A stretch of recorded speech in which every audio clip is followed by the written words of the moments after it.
Erev Tov.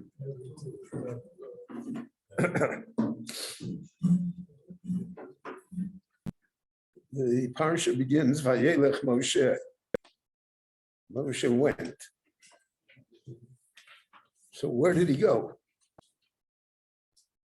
And what's involved in the fact that he went? So there are different streams of thought that the Meforshim lend to this occasion. It's Moshe Rabbeinu's last day on earth. Unlike most human beings, Moshe knows his time. He said, Hashem Omar Elai, Baruch Halod Lotzeis V'Lavo. Rabbon Hashem told him that he's going to pass away this day. So it's a question, so to speak, of unfinished business. So one pshat that Rashi is involved in, but most of them Meforshim follow it, is Vayilech Moshe Vayidaber es kol hadvar me'ileh chol Yisrael. Moshe makes a final speech to all of Klal Yisrael. That's where he's going. And the speech that he makes is that they should observe the Torah. They should remember the covenant. Because Moshe always fears that they will identify Torah exclusively with him. So as long as Moshe is there, Moshe Olamoron, good. But now that there is no Moshe, so times are different. So Moshe is always aware of that problem. So therefore, so to speak, in his final public act to the Jewish people, and that now plays itself out in the Parsha of Vayelech and in the Parsha of Azinu and in the Parsha of Zot HaBracha. All of these Parshas are really one Parsha. It's Moshe's final speech. And his speech is, remember the Torah. And that's what the Navi says. Zichru Torahs Moshe Avdi Asher Tzivisi Oso B'chor Lemo Chukim U'Mishpot. Remember, that's what you remember from Moshe, is that there are Chukim U'Mishpotim. There's the Torah that I commanded you in Sinai, and that's the whole story. So that's one understanding of where he's going. He's going to make this final speech to all of Klal Yisrael. There's a second idea that, again, the Meforshim, the Rishonim discuss, is that Moshe goes to each and every tribe. Ibn Ezra discusses this. Ibn Ezra says that this parsha should really be V'zos HaBrocha. Moshe went to every tribe. He went to Reuven. He said, V'zos LeReuven. He went to Shimon and went to Levi, to each of the tribes. So even though in the Torah, V'zot HaBrocha appears later,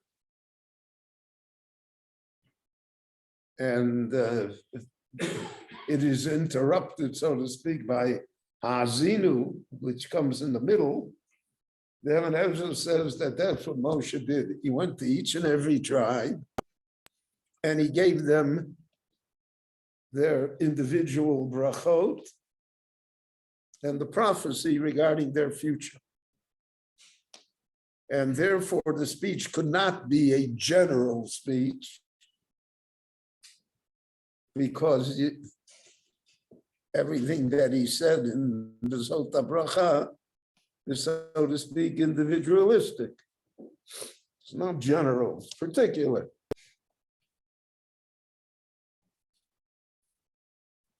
There's someone that has a brilliant mind, he has a child that has a brilliant mind, but is very not handy with his hands. So you don't give him a bracha that he should be a plumber.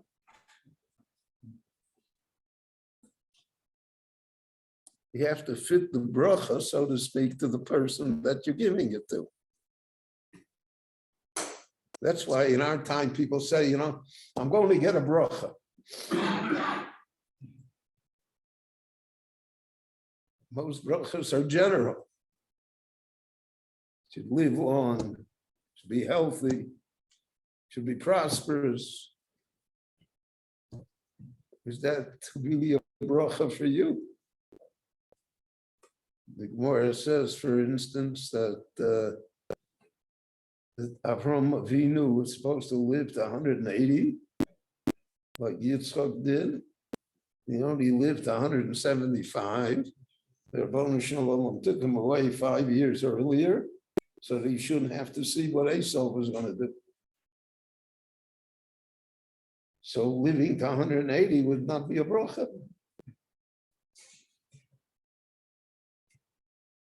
So brachas are meant to be individualistic. They're meant to be for each and every person. There are brachas that fit you. And that's a concept that people find hard to deal with. But Evan Ezra says that that's what it says. Vayelech Moshe. Moshe went to each and every tribe. He said, Reuven, no, this is your bracha. Levi, this is your bracha. So Levi's bracha is to be the Kohanim and the Levim. And then Yehuda is to be the Melech. I mean, those are different brachas. And everybody's going to be a Kohen. Everybody's going to be a Levi. Everybody's going to be a Melech. Yisachar is Lamdim. Zvulun is supposed to do business. How do Jewish people exist if everybody's Yisachar? And I'm certainly how are they going to exist if everybody's Zvulun? So that's why it says Vayelech Moshe. Went to each tribe individually. There's a third stream. I don't know why you're getting such a good drasha for nothing. Sarah, she made tshuva. The third stream is went to each person by Klal Yisrael. Wow. He asked for mechila, for tshuva. He said, 40 years, I'm writing roughshod on you. I called you names, Mamri Meisa, Sheoref. Forgive me. Don't hold it against me. The times and the circumstances made it necessary. But there's no person involved in Klal Yisrael that I don't love, Moshe says. Even those that wanted to destroy me. So he went to each one individually. So that's why Yelech Moshe Al Kol Yisrael. That's why it says Al Kol Yisrael. So we have here these three variant ideas, but they don't disagree with each other. They are just enhanced for us what the Torah always tries to teach us. That every word in the Torah has so many nuances. The Torah is Rechava Mini Yom. It's wider than the sea. It's taller than any mountain. It's deeper than any valley. And Hafochba V'Hafochba Rekuleba. Everything is there. And that's been the greatness of Klal Yisrael throughout the generations, that they took Moshe seriously. They took the Torah seriously. If you take it seriously, you see a lot of things in it. If you don't take it seriously, it's just a book. We will not survive if it's just a book. So these are the ideas that existed. Three of the ideas that existed. There are many others in the Sifrei Chassidim, and the Chassidish Rebbes went to town on Vayelech. But for us, these are three ideas that we can incorporate in our own lives.